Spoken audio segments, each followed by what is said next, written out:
நடிகை நயன்தாரா நடித்துள்ள dear students படத்தின் டீசர் வெளியானது. இயக்குநர்கள் சந்தீப் குமார், ஜார்ஜ் பிலிப் ராய் ஆகியோரின் இயக்கத்தில் நடிகர் நிவின் பாலி, நயன்தாரா உள்ளிட்டோர் நடித்துள்ள டியர் ஸ்டூடெண்ட்ஸ் படத்தின் டீசர் வெளியாகியுள்ளது. பள்ளிக்கூடத்தில் நடக்கும் கதையாகவும் காமெடி கலந்த கதையாகவும் உருவாகியுள்ள இப்படத்தை நிவின் பாலியே தயாரித்துள்ளார். படத்தில் நயன்தாரா போலீஸ் அதிகாரியாக உருவெடுத்தது மட்டுமின்றி ஆக்ஷன் காட்சிகளையும் நடித்துள்ளார். கேரளத்தில் மலையாள திரையுலகில் அம்மா என்று பெயரிடப்பட்டு அழைக்கப்படும் நடிகர் சங்கத்தின் தலைவருக்கான தேர்தலில் முதன்முறையாக பெண் ஒருவர் வெற்றி பெற்றுள்ளார். 1994 தொடங்கப்பட்ட மலையாள நடிகர் சங்கத்தின் செயற்குழு உறுப்பினர்களில் பெண்கள் குறைந்த அளவிலேயே உள்ளனர். சமீபத்தில் கேமா கமிட்டி சர்ச்சையால் கலைக்கப்பட்ட தற்போதைய செயற்குழு உறுப்பினர்களில் 5 பேர் மட்டுமே பெண்கள். இந்த நிலையில் நடிகர் சங்கத்துக்கான தேர்தல் நடத்தப்பட்டு தலைவர் பதவிக்கு நடிகை ஸ்வேதா மேனனும் நடிகர் தேவனும் வேட்புமனு தாக்கல் செய்தனர். இதனையடுத்து நடத்தப்பட்ட வாக்குப்பதிவில் ஸ்வேதா மேனன் வெற்றி பெற்றார். இதன் மூலம் 31 ஆண்டு கால கேரளா நடிகர் சங்க வரலாற்றில் முதல் முறையாக பெண் ஒருவர் தலைவராக தேர்ந்தெடுக்கப்பட்டுள்ளார். அமேசான் பிரைம் தளத்தில் தலைவன் தலைவி படம் ஆகஸ்ட் 22ஆம் தேதி வெளியாகும் என்று அறிவிக்கப்பட்டுள்ளது. பாண்டியராஜ் இயக்கத்தில் விஜய் சேதுபதி நடிப்பில் வெளியான படம் தலைவன் தலைவி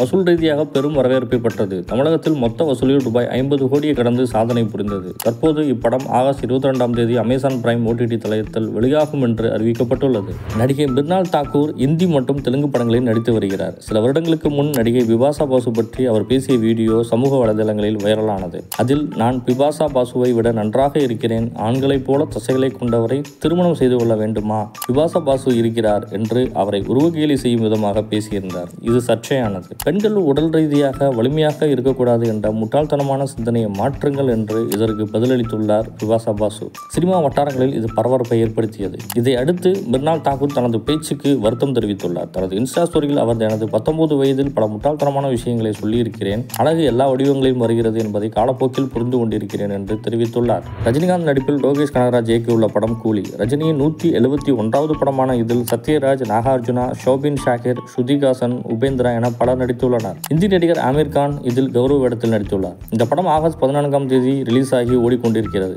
இந்த படத்துக்காக ஆமீர் கான் ரூபாய் 20 கோடி சம்பளம் வாங்கியிருப்பதாக சமூக வலைதளங்களில் செய்தி பரவியது. ஆனால் இதை நடிகர் ஆமீர் கான் மறுத்துள்ளார். கூலி படத்துக்காக நான் சம்பளம் ஏதும் வாங்கவில்லை. நான் ரஜினி சார் மீது மிகுந்த மரியாதையும் அன்பும் வைத்திருக்கிறேன். அவருடன் நடித்ததே எனக்கு பெரிய பரிசுதான். அதனால் பணம் பற்றி யோசிக்க கூட முடியவில்லை என்று ஆமீர் கான் தெரிவித்துள்ளார்.